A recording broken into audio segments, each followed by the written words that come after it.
हमारे चैनल में आपका स्वागत है। रोमांचक कंटेंट, ज्ञानवर्धक चर्चाओं और अंतहीन प्रेरणा से भरी एक शानदार यात्रा के लिए तैयार हो जाइए। रुद्र तान्या को खींचते हुए बेड के पास ले आया और उसे बेड पर पटकते हुए बोला, जल्दी से सो जाओ, वरना।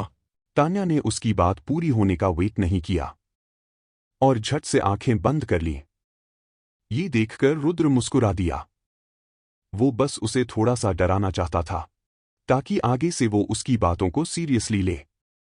लेकिन क्या ऐसा होने वाला था? इसका अंदाजा लगाना बहुत आसान था। ऐसा बिल्कुल भी नहीं होने वाला था। वो चेंज करने के लिए ड्रेसिंग रूम में चला गया।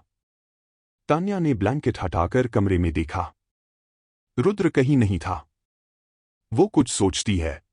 तभी ड्रेसिंग रूम का दरवाजा खोलकर रुद्र बाहर आया। उसने ट्राउजर और फुल स्लीव टी शर्ट पहन रखी थी, जो बिल्कुल नॉर्मल था। उसकी लेफ्ट बाजू बैंडेजेस की वजह से थोड़ी उठी हुई थी। तान्या को बहुत बुरा लगा। उसे चोट लगी थी, फिर भी वो उसकी परवाह कर रहा था। और एक वो थी जो सिर्फ उसे परेशान कर रही थी। रुद्र ने तान्या को सोच में डूबी हुई देखा। वो एक बच्ची थी, बदमाश बच्ची, जिसकी हाइट कुछ मीटर बढ़ गई थी। वो जानबूझकर ये शर्ट पहनकर आया था ताकि तान्या और परेशान न हो। रुद्र ने लाइट बंद कर दी और आकर उसके बगल में लेट गया। ये एहसास होते ही तान्या ने तुरंत साइड किया। रुद्र ने आंखें बंद कर ली थी। उसका सीधा हाथ उसके सिर के पीछे था और उल्टा उसके पेट पर।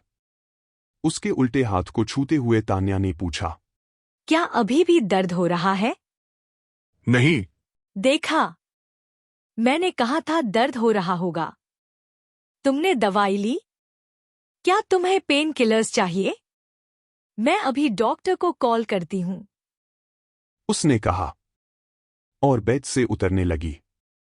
रुद्र ने उसका हाथ पकड़कर उसे अपनी तरफ खींच लिया। तान्या घबरा गई। तुम ये क्या कर रहे हो? अगर तुम्हें लग जाती तो जख्म फिर से हरा हो जाता और फिर तो और दर्द होता। तुम देखो, तुम हिलना बंद करो और मुझे देखने दो। इससे पहले वो कुछ करती, रुद्र ने उसे किस कर लिया। तान्या उससे खुद को छुड़ाने की कोशिश करती रही, मगर वो ऐसा कर नहीं पाई। रुद्र का एक हाथ भले ही जख्मी था, लेकिन ये चोट उसके लिए ज्यादा बड़ी नहीं थी और उसका दूसरा हाथ अभी भी सही सलामत था। तान्या को संभालने के लिए उसका एक हाथ ही काफी था। काफी समय बाद रुद्र ने उसे छोड़ दिया। तान्या ने उसे गुस्से से देखा। वो कुछ कहना चाहती थी, मगर पहले ही रुद्र ने उसे अपनी राइट साइड पर कर लिया। उसके हाथ अभी भी तान्या को पकड़े हुए थे। सो जाओ। लेकिन सो जाओ। पर और रुद्र ने अपनी आंखें खुद ही बंद कर ली। टेबल लैंप अभी भी ऑन था।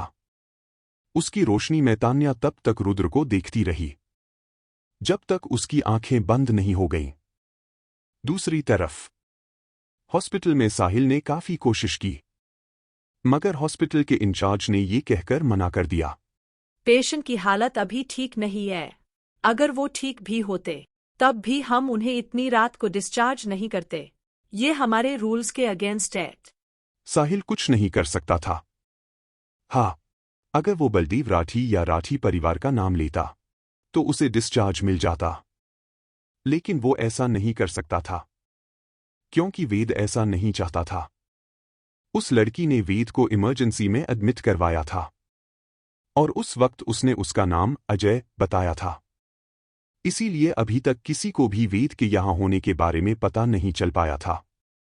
संयोग की बात यह थी कि जो डॉक्टर उसका ट्रीटमेंट कर रहा था उसे भी वेद के बारे में कुछ नहीं पता था। सुबह के 4 बजने वाले थे। साहिल डरते डरते वार्ड में वापस आया, मगर जैसे ही उसने वेद को देखा उसकी आंखें सिकुड़ गईं। वो आदमी उसकी रातों की नींद उड़ाकर खुद आराम से सो रहा था। ये अपने आप को समझता क्या है? मुझसे बोला उसे नींद नहीं आ रही है। तो क्या ये अभी आंखें बंद करके जाग रहा है? साहिल को सच में बहुत गुस्सा आ रहा था। वो पहले ही दिन भर के काम से थका हुआ था और अब उसे रातों में भी चैन से सोने को नहीं मिल रहा था। उसने सुना था उससे पहले जो भी वेद के असिस्टेंट्स थे उन्हें फायर कर दिया गया था, लेकिन अभी की सिचुएशन को देखते हुए लग रहा था ये महज अफवाह है। असल में वो सब उस जल्लाद की टॉर्चर को सह नहीं पाए होंगे और खुद ही जॉब छोड़कर चले गए होंगे। साहिल की सारी एनर्जी खत्म हो चुकी थी। उसने वहीं सोफा पर रेस्ट करने का फैसला किया। अगली सुबह कमरे का दरवाजा खुला और रुद्र अंदर आया। उसने देखा कि तान्या पेट के बल डांगों को फैलाकर सो रही है। पिलोस से दबे होने से उसके मुंह के कोने खुले हुए थे। उसके मुंह से लार टपक रही थी और पिलोस का वो हिस्सा उसकी लार से गीला हो गया था। रुद्र ने टाइम देखा। ऑलरेडी सुबह के 9 बज चुके थे। बेड पर बैठते हुए उसने तान्या को सीधा लिटाया, टिश्यू से उसके मुंह के कोने को साफ किया, फिर कहा, तान्या। उसकी आवाज कानों में पड़ते ही तान्या के होठों पर स्माइल आ गई। शायद वो इस वक्त भी उसे ही अपने सपने में इमेजिन कर रही थी। रुद्र भी स्माइल करने से रह नहीं पाया। असल में उसका मन उसे उठाने का बिल्कुल भी नहीं कर रहा था, लेकिन वो उसे और ढील नहीं देना चाहता था।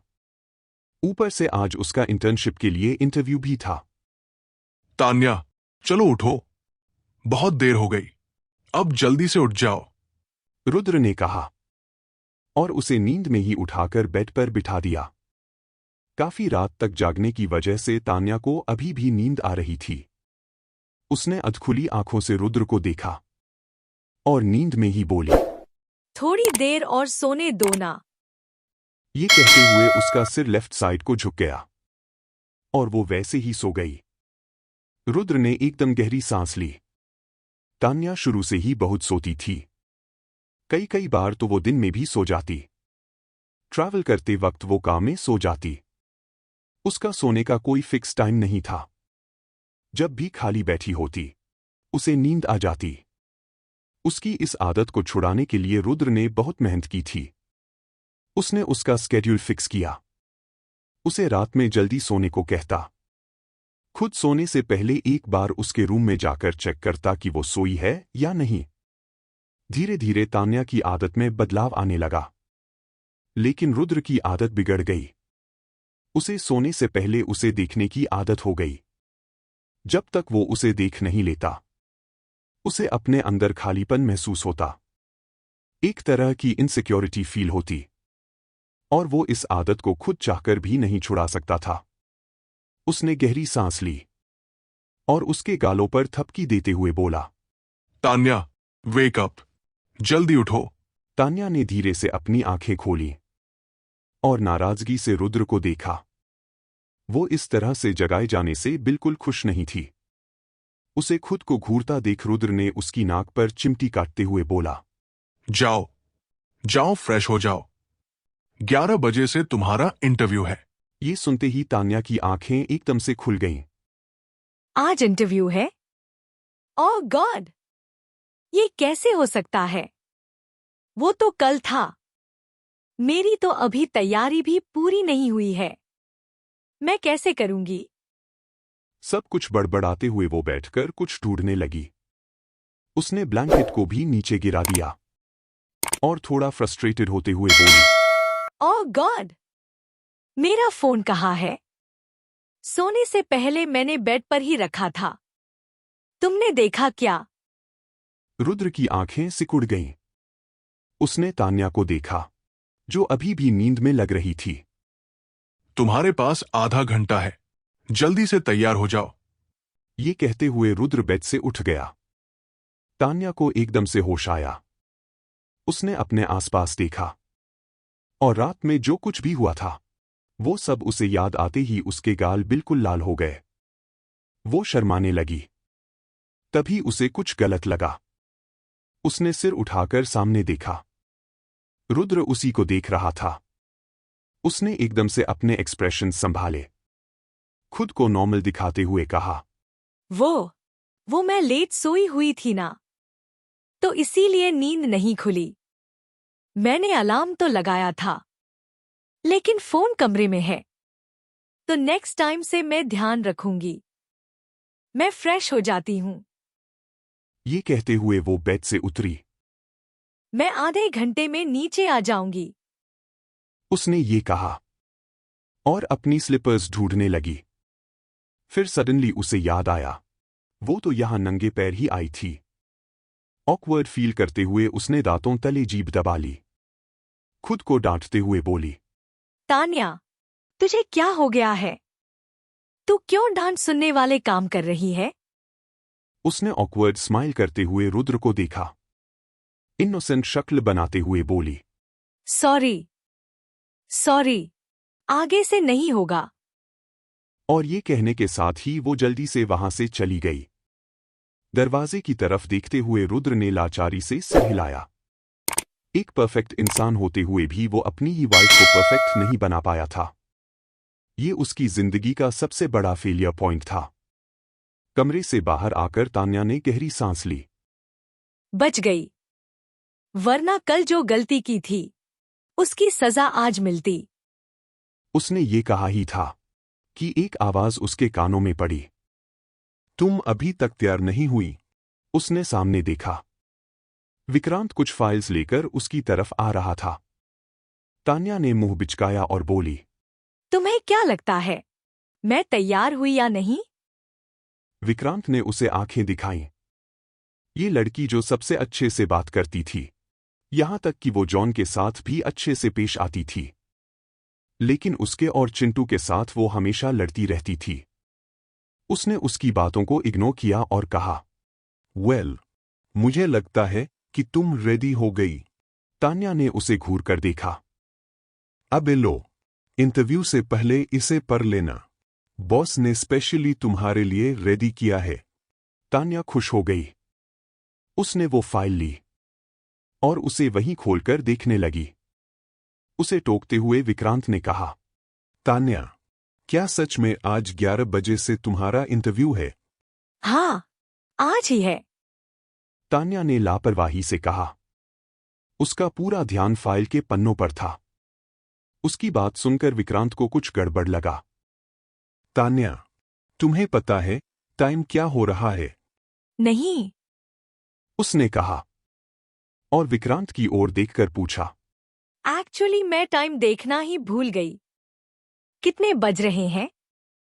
विक्रांत ने ये सुना और हंसने लगा। उसे हंसता देख तान्या की आंखें सिकुड़ गईं। विक्रांत अपनी हंसी को कंट्रोल करते हुए बोला, सच में? क्या सच में तुम्हें नहीं पता कि टाइम क्या हो रहा है? तान्या को जैसे कुछ समझ में आ गया। उसने विक्रांत का हाथ पकड़ लिया। उसकी रिस्ट वॉच में टाइम देखते ही उसके होश उड़ गए। 9:30। 9:30 हो गए। लेकिन कैसे? वो इतना लेट कैसे हो सकती थी? उसने हैरानी से कहा और अपनी बड़ी बड़ी आंखों से विक्रांत को देखा, जो तान्या का मजाक उड़ाते हुए स्माइल कर रहा था। उसने गुस्से से होंठ भींचे और अपने कमरे में भाग गई। कमरे में कदम रखते ही उसके कानों में अलार्म की आवाज पड़ी। उसने फाइल बेड पर रखी और अलार्म बंद किया। ये आज मेरे साथ गड़बड़ क्यों हो रही है? फोन भी चार्ज नहीं है। ये सब रुद्र की गलती है। उसी की वजह से मैं लेट उठी। क्या वो मुझे थोड़ा जल्दी नहीं उठा सकता था? बड़बड़ाते हुए उसने अपना फोन चार्जिंग में लगाया और जल्दी से वॉशरूम में चली गई। 10 बज गए थे। रुद्र के साथ विक्रांत और जॉन डाइनिंग टेबल पर तान्या का वेट कर रहे थे। बटलर ने ब्रेकफास्ट में काफी कुछ बनवाया था। तभी एक तेज आवाज सबके कानों में पड़ी। क्या मैंने रेडी होने में ज्यादा टाइम लगा दिया? और सभी ने सरप्राइज्ड होकर सीढ़ियों की तरफ देखा। पहली हैरानी तान्या की आवाज से थी, क्योंकि उसने पहली बार इतना लाउड बोला था। उसकी आवाज एकदम अलग लग रही थी। दूसरी हैरानी की वजह तान्या की ड्रेस थी। उसने व्हाइट फुल स्लीव शर्ट और ब्लैक फॉर्मल पैंट पहनी थी। साथ ही black pointed toe sports heel पहनी थी। उसके टाइट बंधे बाल उसका लुक और निखार रहे थे। उसका क्लासी बैग, जिसकी प्राइस भी तान्या को नहीं पता थी, उसे और एलिगेंट दिखा रहा था। उसके कानों के छोटे टॉप्स ने उसे एक फॉर्मल लुक देने में पूरा योगदान दिया था। कुल मिलाकर वो एक बहुत प्रोफेशनल लुक में थी।